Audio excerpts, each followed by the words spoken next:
Hi, ഞാൻ സ്നേഹ. SL ടോക്സിൻ്റെ മറ്റൊരു വീഡിയോയിലേക്ക് എല്ലാവർക്കും സ്വാഗതം. ഇന്നത്തെ ഈ ഒരു വീഡിയോയിൽ ഞാൻ പറയാനായിട്ട് പോകുന്നത്, അവന് നിങ്ങളോട് തീരെ താല്പര്യമില്ല എന്നുണ്ടെങ്കിൽ, അതല്ലെങ്കിൽ നിങ്ങളോട് തീരെ ഫീലിങ്സ് ആ ഒരു പേഴ്സൺ ഇല്ല എന്നുണ്ടെങ്കിൽ, അത് മനസ്സിലാക്കാൻ പറ്റുന്ന ഈസി ആയിട്ടുള്ള കുറച്ച് വഴികൾ എന്തൊക്കെയാണ് എന്നുള്ളതാണ്. അപ്പോൾ പല പെൺകുട്ടികളുടെയും മനസ്സിൽ വരുന്നൊരു കാര്യം ആണ് ഈ ഒരു ക്വസ്റ്റ്യൻ എന്ന് പറയുന്നത്. അതായത് ഈ ഒരു ടോപ്പിക് എന്ന് പറയുന്നത് പലരും ഫേസ് ചെയ്യുന്ന ഒരു പ്രോബ്ലമാണ്. സോ എങ്ങനെയാണത് അറിയാൻ പറ്റുക എന്നുള്ളത് ഞാനിന്ന് പറഞ്ഞുതരാം. നിങ്ങൾ ഈ ഒരു വീഡിയോ മുഴുവനായിട്ട് കാണാൻ ശ്രമിക്കുക, എന്നിട്ട് മാത്രം ഉറപ്പ് വരുത്തുക അവർക്ക് നിങ്ങളോട് ഫീലിങ്സ് ഇല്ല എന്നുള്ളത്. അപ്പോൾ എന്തൊക്കെയാണ് പോയിന്റ്സ് എന്നുള്ളത് നോക്കാം. ഒന്നാമത്തെ പോയിന്റ് എന്ന് പറയുന്നത് കമ്മ്യൂണിക്കേഷൻ തന്നെയാണ്. ഒരാൾ മാത്രമാണ് ഇപ്പോഴും മുൻകൈ എടുക്കുന്നത് എന്നുണ്ടെങ്കിൽ ഓപ്പോസിറ്റ് നിൽക്കുന്ന ആൾക്ക് വലിയ താല്പര്യമില്ല എന്നുള്ളത് നമുക്ക് മനസ്സിലാക്കാം. അതായത് നിങ്ങൾ മാത്രമാണ് എപ്പോഴും മെസ്സേജ് അയക്കുന്നത്, അല്ലെങ്കിൽ വിളിക്കുന്നത്, കാണാൻ വരണം എന്ന് പറയുന്നത്, അല്ലെങ്കിൽ കാണാൻ പോകുന്നത്, ഈ എല്ലാ കാര്യവും നിങ്ങൾ മാത്രമേ ചെയ്യുന്നുണ്ടെങ്കിൽ മനസ്സിലാക്കേണ്ടത് അവരുടെ താല്പര്യം കുറച്ച് കുറവാണ് എന്നുള്ളത് തന്നെയാണ്. നോർമലി എല്ലാവരും എങ്ങനെയാ വെച്ച് കഴിഞ്ഞാൽ, നമ്മൾ ഒത്തിരി ഇഷ്ടപ്പെടുന്ന ആളെ വിളിക്കാൻ ആഗ്രഹിക്കാറുണ്ട്. അതായത് അവരിങ്ങോട്ട് വിളിച്ചില്ലെങ്കിലും അങ്ങോട്ട് വിളിക്കാം, ഇടയ്ക്കൊക്കെ ഒരു മെസ്സേജ് അങ്ങോട്ട് അയക്കുക, ഇതൊക്കെ എല്ലാവരും ചെയ്യുന്ന കാര്യമാണ് നമ്മൾ ഒത്തിരി ഇഷ്ടപ്പെടുന്ന ആ ഒരു പേഴ്സണ്, മീൻസ് നമ്മുടെ പാർട്ട്ണറുടെ അടുത്ത്. പക്ഷേ ഇവിടെ അങ്ങനെയൊന്നും അല്ല. നിങ്ങളാണ് എപ്പോഴും അയക്കുന്നതും വിളിക്കുന്നതും ഒക്കെ. അവരായിട്ട് അതിനുള്ള മുൻകൈ എടുക്കുന്നില്ല. അതായത് അതിന് പറ്റുന്ന സമയത്ത് പോലും അവരതിന് ട്രൈ ചെയ്യുന്നില്ല എന്നുണ്ടെങ്കിൽ അത് വലിയൊരു തെളിവ് തന്നെയാണ് അവർക്ക് നിങ്ങളോട് പ്രത്യേകിച്ച് ഫീലിങ്സ് ഒന്നും ഇല്ല എന്നുള്ളതിൻ്റെ. അതായത് അവരുടെ ഭാഗത്തു നിന്ന് ഇത്തരത്തിലുള്ള കോളും മെസ്സേജും ഒരു അന്വേഷണവും ഒന്നും പ്രത്യേകിച്ച് കാണുന്നില്ല എന്നുണ്ടെങ്കിൽ. രണ്ടാമത്തെ കാര്യം എന്ന് പറയുന്നത്, നിങ്ങൾക്ക് വേണ്ടിയിട്ടുള്ള സമയം അവർ തരുന്നുണ്ടായിരിക്കില്ല. അതായത് തിരക്കുള്ള ആളാണോ എന്ന് ചോദിച്ചു കഴിഞ്ഞാൽ മേ ബി തിരക്കുള്ളവരുണ്ടാവാം, തിരക്കില്ലാത്ത ആളുകളുണ്ടായിരിക്കാം. പക്ഷേ എല്ലാവർക്കും ഒരു 5 മിനിറ്റ് സംസാരിക്കാനുള്ള സമയം ഉണ്ടായിരിക്കും. എത്ര തിരക്കാണെങ്കിലും സംസാരിക്കാൻ അവർക്ക് പറ്റും. പക്ഷേ അതിനൊന്നും ശ്രമിക്കാതെ എപ്പോഴും തിരക്കാണ് എന്ന് ആ ഒരു ഡയലോഗ് മാത്രം പറഞ്ഞുകൊണ്ടിരിക്കുന്ന ആളാണ് അവരെന്നുണ്ടെങ്കിൽ അത് വലിയൊരു തെളിവ് തന്നെയാണ് അവർക്ക് നമ്മളോട് വലിയ രീതിയിലുള്ള താല്പര്യമില്ല, ഫീലിങ്സ് ഒന്നും ഇല്ല എന്നുള്ളതിൻ്റെ. അതെന്താണെന്ന് വെച്ച് കഴിഞ്ഞാൽ, ഇപ്പം ഞാൻ പറഞ്ഞതുപോലെ തന്നെ തിരക്കെല്ലാവർക്കും ഉണ്ടാവാം. പക്ഷേ നമ്മൾ ഇഷ്ടപ്പെടുന്ന ആളുകളോട് സംസാരിക്കാനായിട്ട് അത്രയും വെയിറ്റ് ചെയ്തിരിക്കുന്ന ആളുകളായിരിക്കും എല്ലാവരും. ആരോട് സംസാരിച്ചു കഴിഞ്ഞാലും നമുക്ക് സംതൃപ്തി ഉണ്ടാവില്ല. നമുക്ക് ആ ഒരാളോട് തന്നെ ആ ഒരു ദിവസം സംസാരിക്കണം.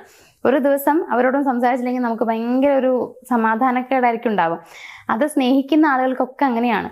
നിങ്ങൾക്ക് അങ്ങനെ ഉണ്ടാവും, പക്ഷെ അവർക്ക് അങ്ങനെ ഇല്ല എന്നുണ്ടെങ്കിൽ, ഇപ്പോൾ തിരക്കാണെന്നൊക്കെ പറഞ്ഞ് ഇപ്പോഴും വെക്കുകയാണ്, 2-3 ദിവസമൊക്കെ അങ്ങനെ തന്നെ ചെയ്യുന്നുണ്ടെങ്കിൽ അത് വലിയൊരു സൈൻ തന്നെയാണ് അവർക്ക് വലിയ രീതിയിലുള്ള താല്പര്യം ഇല്ല എന്നുള്ളതിൻ്റെ. മൂന്നാമത്തെ കാര്യം എന്ന് പറയുന്നത്, നിങ്ങളുടെ ഫീലിങ്സ് ഒക്കെ ആള് അത് ഇഗ്നോർ ചെയ്യും എന്നുള്ളതാണ്. അതായത് നിങ്ങൾ നിങ്ങളുടെ വിഷമം പറഞ്ഞു കഴിയുമ്പോൾ, നീ എന്തിനാ ഇങ്ങനെ ഓവറായിട്ട് ആക്ട് ചെയ്യുന്നത്, അതിന് മാത്രമൊന്നും ഉണ്ടായിട്ടില്ലല്ലോ എന്നുള്ള രീതിയിലായിരിക്കും അവർ പറയണ്ടാവുക. നമ്മൾ മേ ബി ഭയങ്കര സെൻസിറ്റീവ് ആയിട്ടുള്ളൊരു പേഴ്സൺ ആയിരിക്കും, പക്ഷെ നമ്മളെ മനസ്സിലാക്കാൻ അവർക്ക് കഴിയുന്നില്ല എന്നുള്ളതാണ്. നമ്മളുടെ ഭാഗത്ത് നിന്ന് ചിന്തിക്കാൻ അവർക്ക് പറ്റുണ്ടാവില്ല, ഒരു എമ്പതി അവർക്ക് ഉണ്ടാവില്ല എന്നുള്ളതാണ്. അവർ കൂടുതലും അവരുടെ കാര്യങ്ങൾ നോക്കി പോവുക. നമ്മുടെ കാര്യങ്ങൾ പറയുമ്പോൾ പോലും അത് കേൾക്കാനുള്ള മനസ്സ് കാണിക്കുക, നമ്മളുടെ ഫീലിങ്സ് അറിയാൻ വേണ്ടി ശ്രമിക്കുക.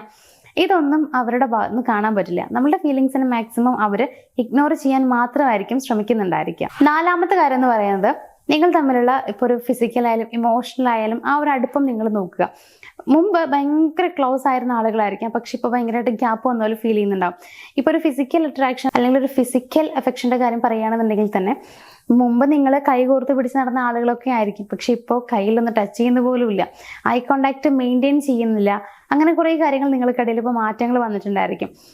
അതായത് അടുത്തിരിക്കുന്നില്ല, അങ്ങനെയൊക്കെ ഒത്തിരി മാറ്റങ്ങൾ വന്നിട്ടുണ്ടായിരിക്കും. അപ്പോൾ അതൊക്കെ കാണുന്നുണ്ടെങ്കിൽ, അതേപോലെ തന്നെ ഇപ്പോൾ ഇമോഷണൽ അറ്റാച്ച്മെൻറ്റിൻ്റെ കാര്യം പറയുകയാണെന്നുണ്ടെങ്കിൽ അതിലും അങ്ങനെ തന്നെയാണ്. എല്ലാ കാര്യങ്ങളും തുറന്ന് പറഞ്ഞിരുന്നു, പക്ഷെ ഇപ്പോൾ പ്രത്യേകിച്ചൊന്നും തുറന്ന് പറയുന്നില്ല, നമ്മൾ പറയുന്നത് കേൾക്കാൻ പോലും തയ്യാറാവുന്നില്ല. അങ്ങനെയൊക്കെയാണ് സംഭവിക്കുന്നതെന്നുണ്ടെങ്കിൽ അത് മറ്റൊരു സൈൻ തന്നെയാണ് അവർക്ക് നമ്മളോട് ഇപ്പോൾ പ്രത്യേകിച്ച് ഫീലിങ്സ് ഒന്നും ഇല്ല എന്നുള്ളതിൻ്റെ. അഞ്ചാമത്തെ കാര്യം എന്ന് പറയുന്നത്, എഫേർട്ട് അവരുടെ ഭാഗത്ത് നിന്ന് കാണാൻ പറ്റുന്നില്ല എന്നുള്ളതാണ്. അതായത് ഇപ്പം നിങ്ങളുടെ ഒരു സ്പെഷ്യൽ ഡേയ്സും കാര്യങ്ങളൊക്കെ നിങ്ങൾക്ക് ഉണ്ടായിരിക്കുമല്ലോ, നിങ്ങളുടെ ബർത്ത്ഡേ ഉണ്ടായിരിക്കും, അല്ലെങ്കിൽ എന്തെങ്കിലുമൊക്കെ നിങ്ങൾക്ക് സ്പെഷ്യൽ ആയിട്ടുള്ള ദിവസങ്ങൾ ഉണ്ടായിരിക്കും. അപ്പോൾ അത്തരം ദിവസങ്ങളിലൊന്നും നിങ്ങളെ കാണാനോ എന്തെങ്കിലും ഒരു സർപ്രൈസ് ഒക്കെ തരാനോ ഒന്നും അവർ പ്രത്യേകം താല്പര്യം കാണിക്കുന്നുണ്ടായിരിക്കില്ല. അതിനൊന്നും വലിയ രീതിയിലുള്ള ഇൻട്രസ്റ്റ് ആ ഒരു പേഴ്സൺ ഉണ്ടാവില്ല എന്നുള്ളതാണ്. അതേപോലെ തന്നെ റിലേഷൻഷിപ്പ് ഇംപ്രൂവ് ചെയ്യാനും അവർ മാക്സിമം ട്രൈ ചെയ്യേണ്ട പേഴ്സൺ ആയിരിക്കാം, പക്ഷേ അതൊന്നും അവരുടെ ഭാഗത്ത് നിന്ന് കാണാനായിട്ട് പറ്റില്ല. അതായത് ഇപ്പോൾ ഫാമിലിയിൽ പറയുക, എന്നിട്ട് ഇപ്പം നിങ്ങൾ രണ്ടുപേരുള്ള മാരേജ് അതിന് വേണ്ടിയിട്ട് കുറച്ച് പ്രിപ്പയർ ചെയ്യാം, അല്ലെങ്കിൽ നിങ്ങൾക്കിടയിൽ പ്രശ്നം ഉണ്ടായാൽ തന്നെ അത് സോൾവ് ചെയ്യാൻ ശ്രമിക്കുക. ഇങ്ങനെ റിലേഷൻഷിപ്പ് ഇമ്പ്രൂവ് ചെയ്യാൻ വേണ്ടിയിട്ടുള്ള കാര്യങ്ങളൊന്നും തന്നെ ആ ഒരു പേഴ്സണിൻ്റെ ഭാഗത്ത് നിന്ന് കാണാനായിട്ട് പറ്റില്ല. അപ്പോൾ ഇത്തരത്തിൽ എഫേർട്ടുകളൊന്നും അവരെടുക്കുന്നില്ലെങ്കിൽ അത് മറ്റൊരു സൈനായിട്ട് നമുക്ക് എടുക്കാം. ഇനി അടുത്തൊരു പോയിന്റ് എന്ന് പറയുന്നത് അവരുടെ പ്രയോറിറ്റി ലിസ്റ്റിൽ നിങ്ങൾക്ക് വലിയ രീതിയിലുള്ള പ്രാധാന്യമൊന്നും കാണില്ല എന്നുള്ളതാണ്. എപ്പോഴും ഫ്രണ്ട്സ്, ഫാമിലി ഈ ഒരു രീതിയിലായിരിക്കും അവർ മുന്നോട്ട് പോകുന്നുണ്ടാവുക. അവരുടെ ജോബ്, കരിയർ ഇതിനൊക്കെ വലിയ രീതിയിലുള്ള പ്രാധാന്യം കൊടുക്കുന്നുണ്ടാവും. ഇതെല്ലാം കഴിഞ്ഞിട്ട് മാത്രം നിങ്ങളിലേക്ക് വരിക എന്നുള്ളതാണ്. അതായത് ഒരു ഓപ്ഷനായിട്ട് മാത്രം നിങ്ങളെ ചൂസ് ചെയ്യുന്ന ഒരു പേഴ്സൺ ആയിരിക്കും.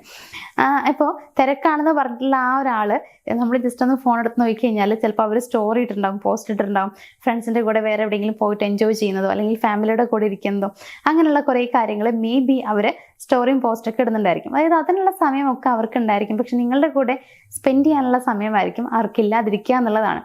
ഇതിപ്പോൾ വേറൊരു കാര്യം പറയുകയാണെന്നുണ്ടെങ്കിൽ മേ ബി ചിലപ്പോട്ടോ അവരെ ക്ലിയർ ആയിട്ട് പറയാൻ സാധ്യതയുണ്ട്, എനിക്കിപ്പോൾ റിലേഷൻഷിപ്പ് മൈൻഡ് അല്ല എന്നുള്ള രീതിയിലൊക്കെ ചിലപ്പോൾ അവരെ തുറന്ന് പറയാനുള്ള ചാൻസും ഉണ്ട്. അപ്പോൾ ഇതൊക്കെ കാണുന്നുണ്ടെങ്കിൽ നമ്മൾ മനസ്സിലാക്കേണ്ടത് ആ ഒരാൾക്ക് നമ്മളോട് ഫീലിങ്സ് ഒന്നും ഇല്ല എന്നുള്ളതാണ്. അപ്പോൾ നമ്മളാണ് അവരുടെ പുറകെ ഇങ്ങനെ പോയിക്കൊണ്ടിരിക്കുന്നത് എന്നുള്ളത് മനസ്സിലാക്കുക. അപ്പോൾ ഇങ്ങനെ പുറകെ പോയിക്കൊണ്ടിരുന്നത് കൊണ്ട് പ്രത്യേകിച്ച് കാര്യമൊന്നുമില്ല. ഒന്നില്ലെങ്കിൽ നിങ്ങളത് സ്റ്റോപ്പ് ചെയ്യുക, അതിന് പറ്റില്ല എന്നുണ്ടെങ്കിൽ ആ ഒരു പേഴ്സണെ നിങ്ങളിലേക്ക് കൊണ്ടുവരാൻ ശ്രമിക്കുക. ഈ രണ്ട് ഓപ്ഷനിൽ ഏതെങ്കിലുമാണ് നിങ്ങൾ ചൂസ് ചെയ്യുക, ഏതെങ്കിലും ചൂസ് ചെയ്യാൻ നോക്കുക. അതല്ലാതെ നമ്മൾ അവരുടെ പുറകെ മാത്രം ഇങ്ങനെ പോയിക്കൊണ്ടിരുന്നു കഴിഞ്ഞാൽ പ്രത്യേകിച്ച് ഒരു മാറ്റവും ഉണ്ടാകാൻ പോകുന്നില്ല എന്നുള്ളത് മനസ്സിലാക്കുക. അപ്പോൾ വിട്ട് കളയാൻ പറ്റില്ല എന്ന് തോന്നുന്നവരാണെങ്കിൽ അവരെ നിങ്ങളിലേക്ക് കൊണ്ടുവരിക.